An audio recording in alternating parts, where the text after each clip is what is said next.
Ini dia, saksikan kelas 8E. Padahal gak ada yang nungguin.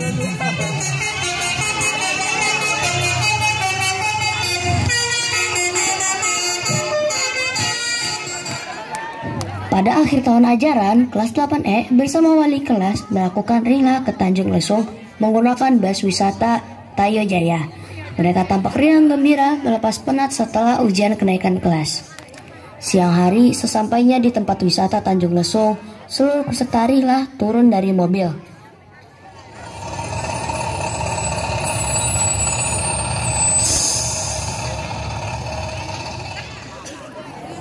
Baik anak-anak, kita sudah sampai di pantai Tanjung Lesung.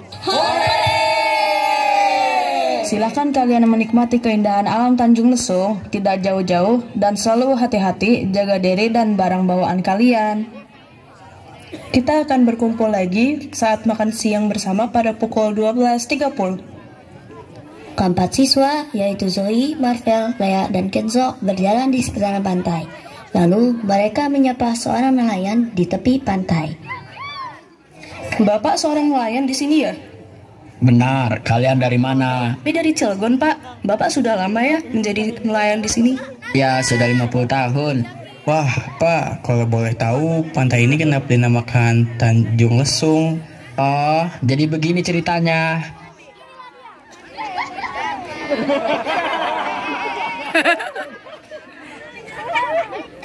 Tanjung Lesung adalah salah satu tempat wisata yang populer di Kabupaten Pandeglang, Provinsi Banten. Kawasan wisata Tanjung Lesung merupakan sebuah daratan yang berbentuk lesung yang menjorok ke laut dan memiliki luas sekitar 1.500 hektar. Nama Tanjung Lesung sendiri diambil dari Kampung Lesung yang memiliki kisah dahulu di pesisir laut selatan Pulau Jawa. Ada seorang pengembara bernama Raden Budok. Pemuda tampan yang gagah perkasa ini senang mengembara kemana saja.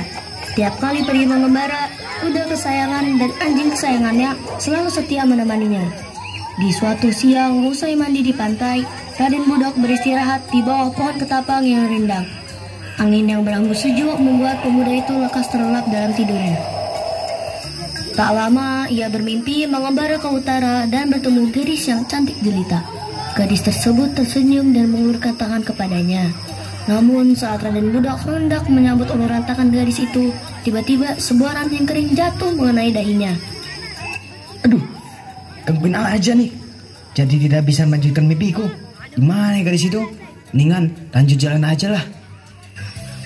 Berhari-hari ia berjalan mendapati jalan-jalan hingga akhirnya Raden Budok sampai di sebuah tempat tinggi yang bernama Tali Alas atau kini disebut Pilar. Hingga mereka pun sampai ke sebuah tempat yang bernama Pantai Jawar. Wah, singgah sekali di sini. Air lautnya pun jernih, sungguh indah. Aku ingin membasuh wajah sebentar. Setelah itu, Raden Budok membangunkan sang anjing dan kudanya untuk melanjutkan perjalanan mereka. Kuda, kita harus melanjutkan perjalanan lagi sebelum hari mulai gelap. Ayo bangun. Bakalan belum bangun. Jangan bilang kalian yang beristirahat lagi.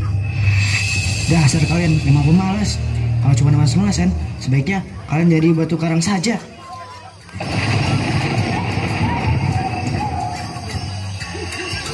Tanpa diduga, perkataan Raden Budok terwujud.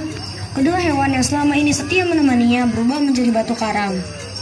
Setelah kejadian tersebut, Raden Budok terpaksa melanjutkan perjalanannya dengan berjalan kaki.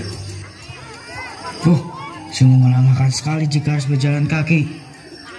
Tak lama kemudian, Raden Budok melewati sebuah perkampungan. Suara apa itu? Merdu sekali. Rupanya, suara tersebut berasal dari para gadis yang memainkan alu dan lesung.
Wah, permainan mereka sungguh merdu, dan gadis itu sepertinya mirip sekali dengan gadis yang ada di dalam mimpiku.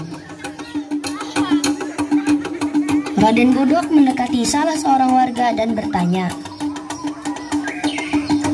Punten Abah, apa yang sebenarnya sedang dilakukan oleh para gadis itu? Suaranya indah sekali. Yang merupakan tradisi di desa kami. Para gadis memainkan alut dan lesung hingga membuat harmoni.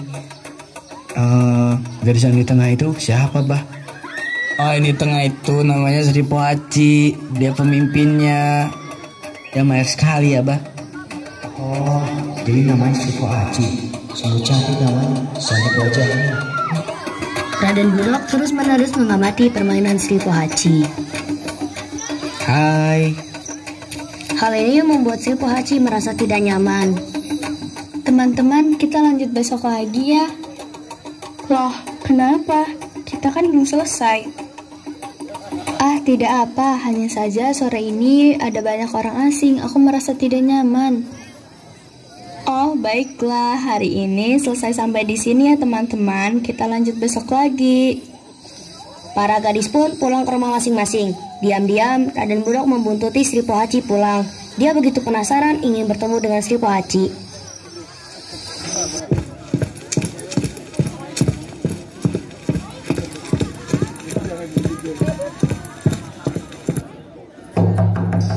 Sampurasun.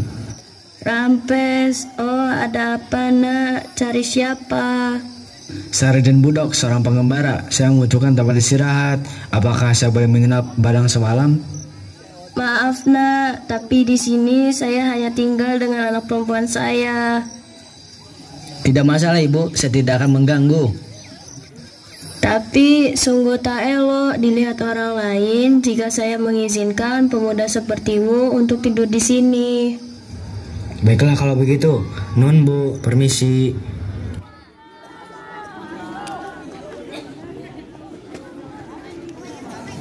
Malam harinya, Raden Budok terpaksa tidur di luar. Untung saja ada balai-balai bambu kosong tak jauh dari rumah Sri Pohaci. Ah, sudah pagi rupanya. Aroma-aroma kopi. Senangnya jika pagi-pagi ini bisa minum kopi, pasti segar. Raden Budok terus saja berkubam dengan mata yang masih setengah terpejam. Permisi Raden Budok, ini ada kopi untukmu. Iya, aduh maaf, siapa ya? Ah, ya Neng, terima kasih. Aku tahu namamu, kau Sri Pohaci, bukan gadis yang kemarin memainkan alut dan lesung. Tapi, bagaimana kau tahu namaku? Semalam aku mendengarkanmu berbincang dengan emak. Ku dengar kau seorang pengembara, kau pasti sungguh sangat capek. Maka ini kubuatkan sedikit kopi untuk menyegarkan badanmu. Raden Budok dan Sri Pohaci terus saja mengobrol. Mereka terlihat asik sekali. Dari satu pertemuan tersebut terus berlanjut dan membuat keduanya saling jatuh cinta. Mereka pun menikah walaupun ibu Sri Pohaci kurang merestui. Mengingat latar belakang Raden Budok yang masih tidak jelas. Lama-kelamaan Raden Budok juga semakin tertarik dengan alunan-alun dan lesung yang dimainkan oleh Sri Pohaci.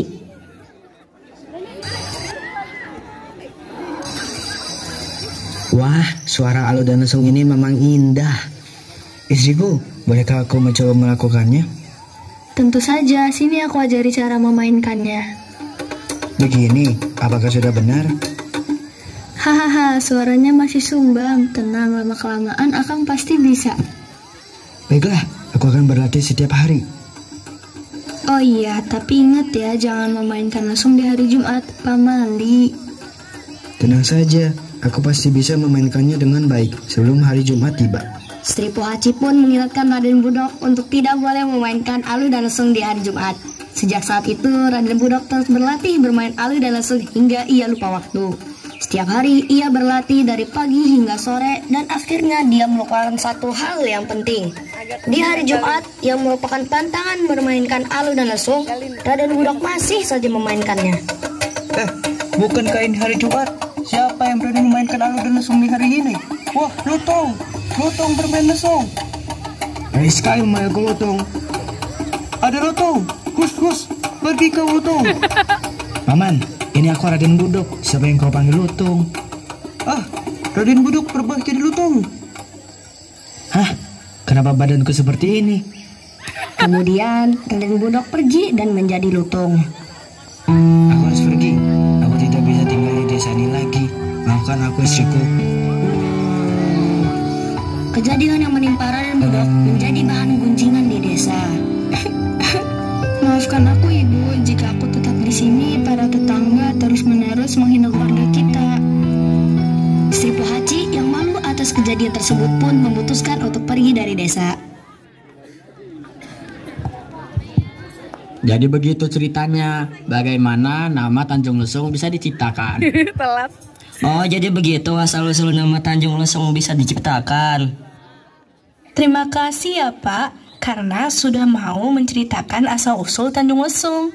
Berkat Bapak, kami jadi tahu asal-usul Tanjung Lesung. Nah, sekali lagi terima kasih ya Pak. Iya, sama-sama nak. Kalau begitu, kami izin pamit ya Pak untuk kembali ke rombongan kami. Silahkan kalian nikmati pantai Tanjung Lesung. Jadi, pesan moral dari cerita rakyat tersebut, kita hendaknya mematuhi dan menghormati adat istiadat yang berlaku di suatu daerah. Seperti makna peribahasa, di mana tanah dipijak, di situ langit dijunjung. Yang berarti, dimanapun juga kita berada atau bertempat tinggal, hendaklah kita menuruti adat istiadat dan kebiasaan yang berlaku di daerah itu.